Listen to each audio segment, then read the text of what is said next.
नमस्कार, देशोन्नती संपादकीयमध्ये मी साक्षी आपलं स्वागत करते। भारत आणि पाकिस्तान यांच्यातील छोटेखानी युद्ध आता संपुष्टात आले आहे। शस्त्रसंधीची घोषणा केल्यानंतर सीमेवर शांतता दिसत आहे। या युद्धात भारताने पाकिस्तानला जबर धडा शिकवलाय।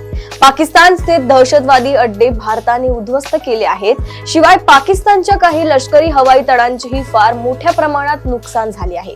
भारत या युद्धात वर चढ ठरत असताना भारताने अचानक शस्त्रसंधी का स्वीकारली हा एक वादाचा विषय ठरला असला तरी युद्ध आता थांबले आहे आणि निकट भविष्यात पुन्हा एकदा युद्धाचा भडका उडण्याची शक्यता खूप कमी आहे, ही वस्तुस्थिती आहे। त्यामुळे आता यापुढे काय या प्रश्नावरही चर्चा होणे स्वाभाविक आहे। युद्धाच्या रम्य कथा बाजूला सारून आता सरकारला काश्मीरातील खऱ्या प्रश्नांना भिडावे लागणार आहे। अनुच्छेद 370 रद्द करण्यात आल्यामुळे जम्मू आणि काश्मीर मधील दहशतवादाची समस्या दूर होईल। हा सरकारचा आत्मविश्वास पहलगाम हल्ल्यामुळे पार धुडीस मिळाला आहे। अनुच्छेद 370 रद्द करण्यात आल्यानंतर काश्मीर खोऱ्यात त्याची तीव्र प्रतिक्रिया उमटेल अशी भीती अनेकांना होती, परंतु मोठा लष्करी बंदोबस्त आणि अतिशय कठोर निर्बंध यामुळे त्यावेळी तरी काश्मीर मध्ये कोणताही मोठा असंतोष दिसून आला नाही। या शांततेला सरकारने आपले यश समजण्याची चूक केली का असा प्रश्न आता उपस्थित होऊ पाहत आहे। पहलगाम हल्ला पाक पुरस्कृत होता हे मान्य केले तरी दहशतवादांची स्थानिक समर्थकांशिवाय तो यशस्वी होणे शक्य नव्हते। पहलगामवर हल्ला करणारे दहशतवादी जवळपास महिनाभरापूर्वी भारताची सीमा ओलांडून आत आले होते।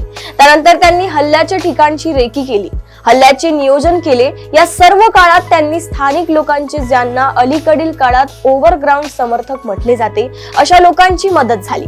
या दहशतवाद्यांना स्थानिक लोकांकडून मिळालेली ही मदत, त्यांना मिळालेला आश्रय, त्यांना मिळालेली माहिती या सगळ्या गोष्टी भारत सरकारची चिंता वाढवणाऱ्या आहेत। याचा अर्थ काश्मीर खोऱ्यातील बहुसंख्य लोकांच्या मनात अजूनही भारत आणि भारत सरकार विषयी रोष आणि द्वेष आहे।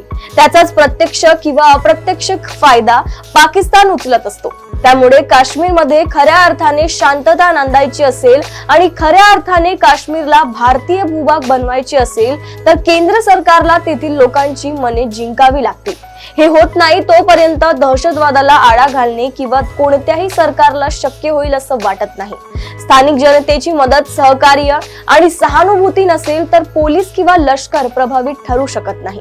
स्थानिकांच्या सहकार्याला पर्याय नाही, ही वस्तुस्थिती सरकारला स्वीकारावीच लागेल। पहलगामला स्थानिक रहिवाशांमधील काही असंतुष्ट घटकांच्या मदतीशिवाय शक्यच नव्हता। हे सत्य असले तरी त्यानंतर आक्रमक कारवाई करण्याच्या नादात सरकारने स्थानिक जनतेची अधिक नाराजी ओढावून घेतली असे म्हणता येईल। या हल्ल्यानंतर ताबडतोब कारवाई करीत लष्कराने संशयितांची डझनभर घरे उद्ध्वस्त केली गेली। दहशतवादाला तितक्याच ताकदीने प्रत्युत्तर दिले जाईल हा संदेश या कारवाईतून देण्याचा प्रयत्न झाला असला तरी तातडीने इतके टोकाचे पाऊल उचलण्याची गरज नव्हती।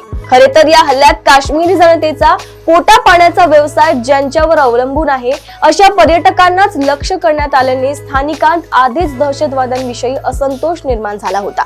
या नाराजीचा लाभ घेत केंद्र सरकारने त्यांना आपल्या बाजूने वळवू शकले असते, पण सरकारने ती संधी गमावली। केवळ दहशतवाद्यांची लागेबंधे असल्याच्या संशयावरून घरामध्ये स्फोट घडवून आणण्यास सुरुवात करण्यात आली।